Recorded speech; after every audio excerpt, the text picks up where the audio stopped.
I think if you break the payments market simply into B2B and B2C, I think there was an era of e-commerce that led to quite a substantial amount of cross-border payments, besides the usual trade flows and the settlements that happen from a cross-border perspective. What we are seeing now is greater rise of social commerce, which I think is going to be a pertinent topic, especially when you see many of the social companies building commerce capability and payments capabilities in their construct.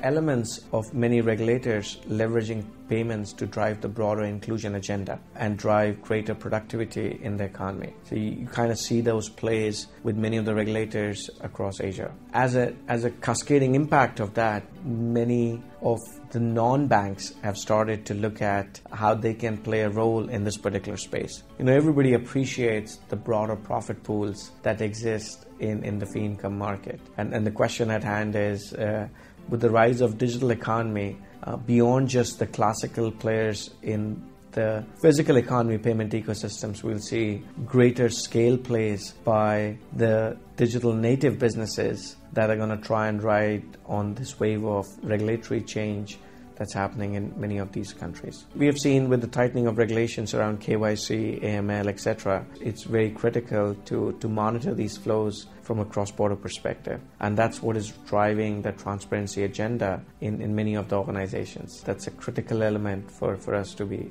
conscious of. I think the governments are also appreciating the fact that how much economic growth can be delivered with better payments infrastructure and payment flows that use less cash. If you look at e-commerce, it kind of started in some economies on internet, in some economies on mobile, in many economies as in-app or what we call social commerce constructs. So the ability to do the transactions with the smaller merchants and make it easier for them to pay and receive is one element that's driving it. I think the second element that's driving it is the rise of the sharing economy. The sharing economy plays a critical role on the next generation of buyers and sellers, which is why the instant settlement and the faster payments is critical in this construct. I think there are lots of experiments in the world of blockchain and when it comes to payments.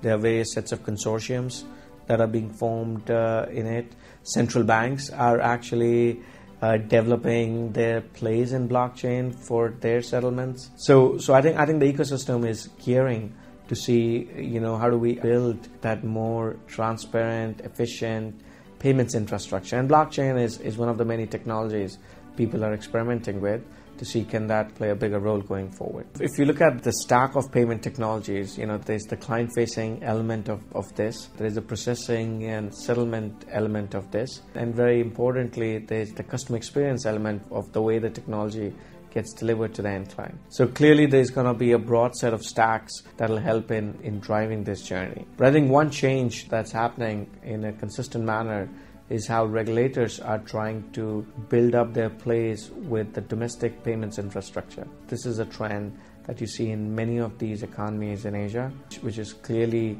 geared towards driving efficiency in the domestic payments market. Because the definition of buyers and sellers in sharing economy has changed. The question is, what used to be a standard, typical, large corporate, mid-corporate, small, micro merchant, is not necessarily the definition of merchant going forward. The peer-to-peer play, anybody can be a buyer and anybody can be a seller.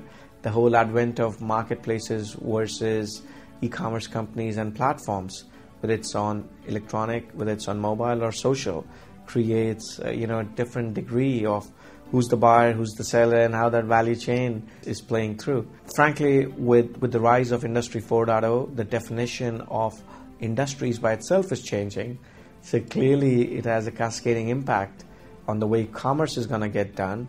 And if commerce is changing, then the cascading impact on how payments is going to get done is going to change. There will be greater set of complexities going forward that we need to be thinking through.